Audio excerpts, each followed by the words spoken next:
Principal, Monsieur le chef du deuxième groupe d'opposition.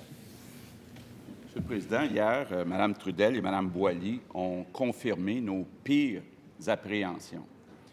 Le ministère des Transports est rongé par la manipulation, l'obstruction, les mensonges et l'intimidation. Quand même pas rien, là. C'est un ministère qui donne pour plus de 2 milliards de dollars de contrats par année. Et ce matin, les Québécois ont une chose à dire au premier ministre. Assez, c'est assez. C'est le test de leadership le plus important du premier ministre depuis qu'il est en poste. Les attentes sont élevées. Les Québécois s'attendent à ce que le premier ministre pose des gestes forts pour faire enfin le ménage au ministère des Transports. Je lui suggère, là, de façon constructive, de poser 3 gestes. D'abord, changer le ministre des Transports. Deuxièmement, mettre un sous-ministre, un nouveau sous-ministre au transport qui vient de l'extérieur, qui ne vient pas de la machine, de la fonction publique actuelle. Puis troisièmement, de faire rapport à tous les 3 mois aux parlementaires sur ce qui se passe au ministère des Transports. C'est important de rétablir la confiance. Quel geste fort va poser le premier ministre du Québec?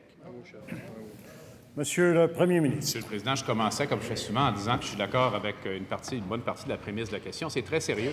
C'est très sérieux ce qu'on a entendu hier. On parle de culture d'intimidation, on parle de documents modifiés, on parle de pressions qui se sont faites de toute façon, on parle de mauvaise circulation de l'information. C'est excessivement sérieux, compte tenu, comme il le dit, de la taille du ministère des Transports du Québec. Maintenant, je voudrais lui faire remarquer que le sous-ministre qui a été nommé, M. Marcellet, a une feuille de route qui devrait nous inspirer confiance. Il a été à la justice et à la sécurité publique. Il est question ici de manquements graves. Je crois que ce genre de profil correspond au mandat qui lui est confié. Maintenant, sur la dernière suggestion du collègue, je suis d'accord. D'ailleurs, on a entendu à notre caucus ce matin le rapport de nos collègues qui siègent à la Commission de l'administration publique. Et M. Marcellet, lorsque je lui ai parlé ce matin, je l'ai invité à faire cela. Exactement ce que le collègue recommande avec raison, c'est de se présenter régulièrement devant la Commission de l'administration publique pour faire état des changements qui ont été apportés, faire état des résultats que ces changements apportent et du plan de changement ultérieur. Je l'engage à avoir une attitude constructive, c'est le mot qu'il a employé, de participer par l'intermédiaire de ses collègues à cette commission et d'aller en mode solution avec le nouveau sous-ministre qui a besoin du soutien non seulement de la fonction publique et du gouvernement, mais de l'ensemble des parlementaires.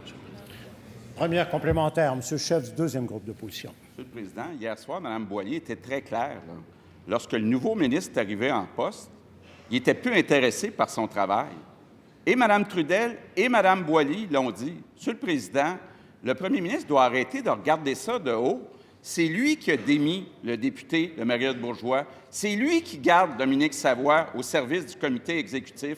Est-ce qu'il peut enfin agir, changer le ministre et le sous-ministre au transport? C'est important pour rétablir la confiance. Monsieur le premier ministre. Monsieur le Président, je viens de lui parler du nouveau sous-ministre des Transports.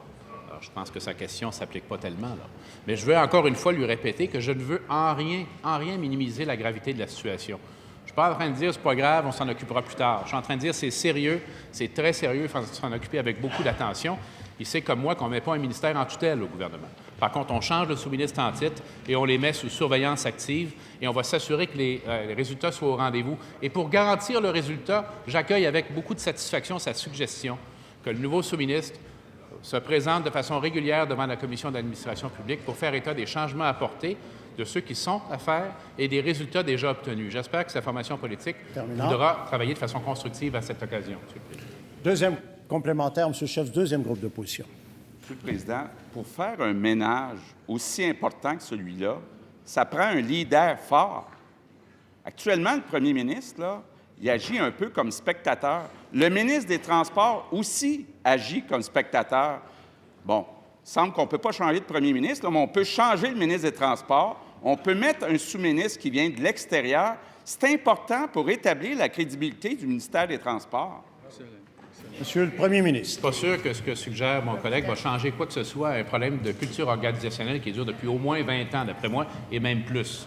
Alors, on va agir avec détermination. Il n'y aura pas de tolérance pour la passivité, il n'y aura pas de tolérance pour le manque d'action, ni l'inaction, ni l'ignorance des faits. On va demander la pleine collaboration de la fonction publique et s'il faut, on va l'imposer, Monsieur le Président. Et j'ai confiance dans le sous-ministre, M. Marcellet, que sous l'autorité de mon collègue, le ministre des Transports, il va mettre en place les changements requis le plus rapidement possible. Et j'invite l'Assemblée à le recevoir régulièrement en commission pour obtenir un rapport de sa part des progrès obtenus.